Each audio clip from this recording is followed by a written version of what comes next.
I grew up hunting with my dad, mostly turkey and deer hunting. It wasn't until college I met Miles that I got into waterfowl hunting for the first time, and that's opened my hunting horizon up quite a bit.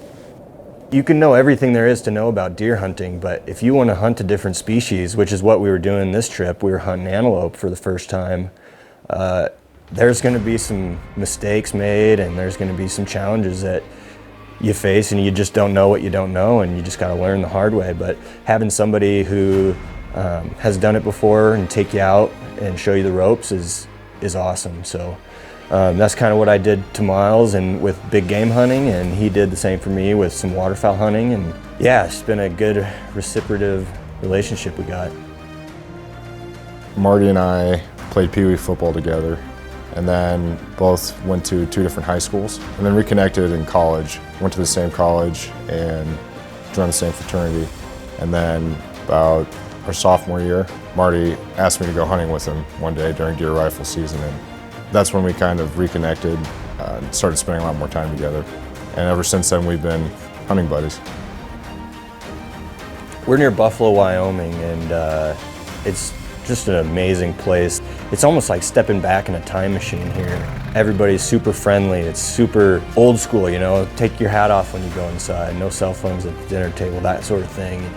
A lot of the public land is landlocked by ranches. They have huge ranches out here for thousands and thousands of acres, and some of this public land is hard to access, and it really goes to show how important building relationships are with some of these ranchers. We ended up out here, my dad had a buddy take him out to one of the ranches out here on a mule deer hunt 7-8 years ago, and my dad just kept in contact with the rancher and built up that relationship, and then he got invited back out a couple times, and then eventually took me out with him, and then the next year I took Miles out. So I drew a deer and an antelope tag, and Marty had an antelope tag too. And so kind of came up with a game plan where we were going to pursue a mule deer in the morning and then antelope the rest of the day as we had time.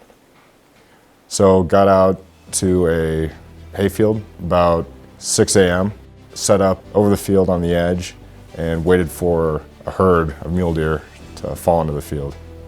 As we're waiting, it's starting to get light out. Marty points out a couple nice bucks sitting out there, and it's kind of starting to get light. The deer were kind of moving closer to us, so we decided we needed to take a shot, and saw one at 330 yards. Put my scope on him, and that was that.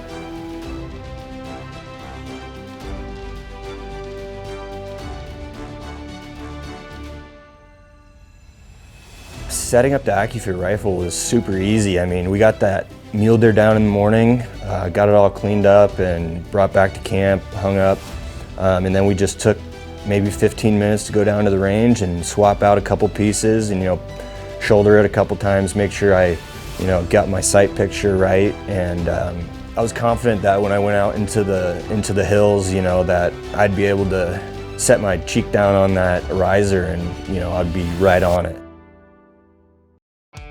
We got the mule deer on one of the ranches in one of their hayfields, but the other antelope hunts were all on state land.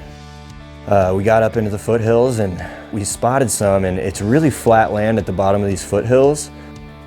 So we got down, and there was this ravine that we got down into, and we just sort of walked that all the way up to them, and we kept trying to peek over the side, but the ground was so flat and the grass was so tall that I couldn't get a good shot on him. I had my sight on him, and the shoulder was just under the grass, and he took a couple steps. He's probably at 220 yards. Took a couple steps, couldn't get a rangefinder on him because the grass kept getting in the way. Kind of rookie mistakes on hunting new animals, and after he stepped out a little bit, got up a little higher, I took a shot and I missed. I think it was a little further than I thought he originally was. Chambered another bullet, shot again and missed. He was moving a little bit at that one. So after that second shot, they took off, they were gone.